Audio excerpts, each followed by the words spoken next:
Welcome to Tomas on Air, where calm voices bring real meaning.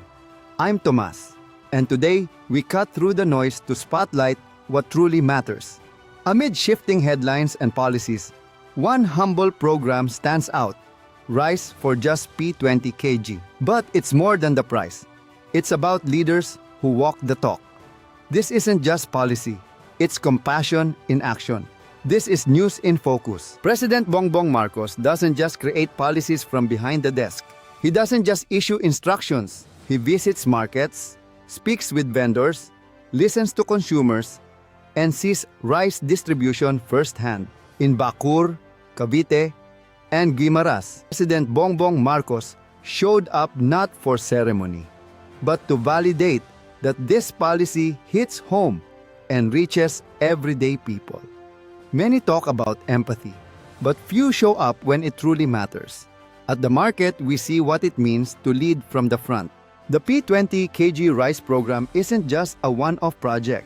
The government targets 15 million beneficiaries, from seniors and people with disabilities to families in the Pantawid Pamilyang Pilipino program, or 4Ps, who now receive 10 kgs of local rice each month. The program is expanding through Kadiwa ng Pangulo outlets to ensure easier access. For years, we've asked where food policy is headed, and now the answer is tucked inside those humble sacks.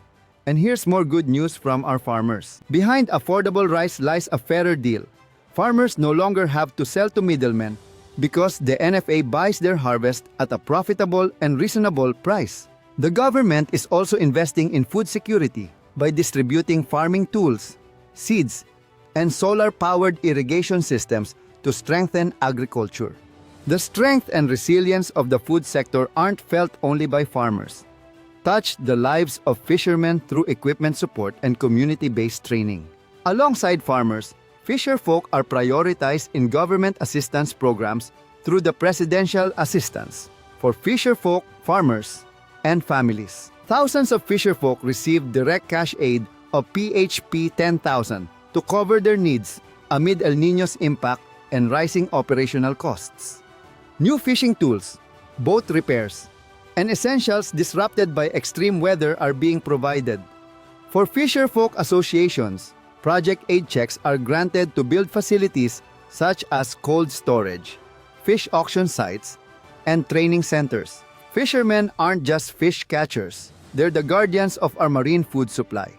When they are supported, it's not just the ocean that brings hope, but policy as well.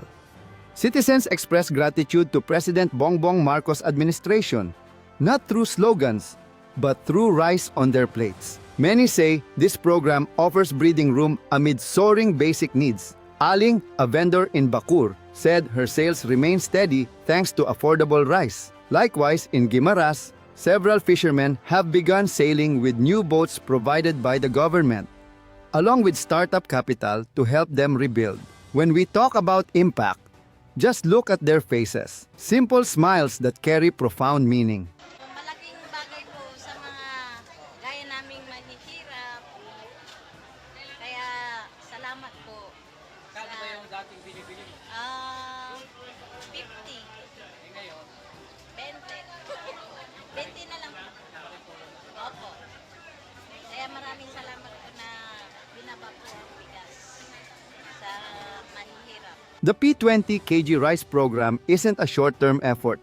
It's laying the groundwork for long-term food resilience.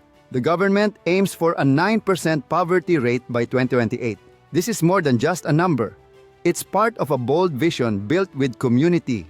More importantly, it proves that political promises can turn into real, functioning social programs. Watch me sustain it. And then we'll talk in May of 2028. Oh, natuloy ba o hindi? We found a way. We found a way to do it.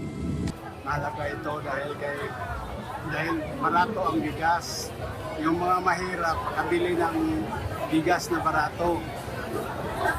Salamat kami ni PBBM na ito na, nangyari na yung pangako niya. In a political world often full of rhetoric, presence means commitment. People aren't asking for perfection.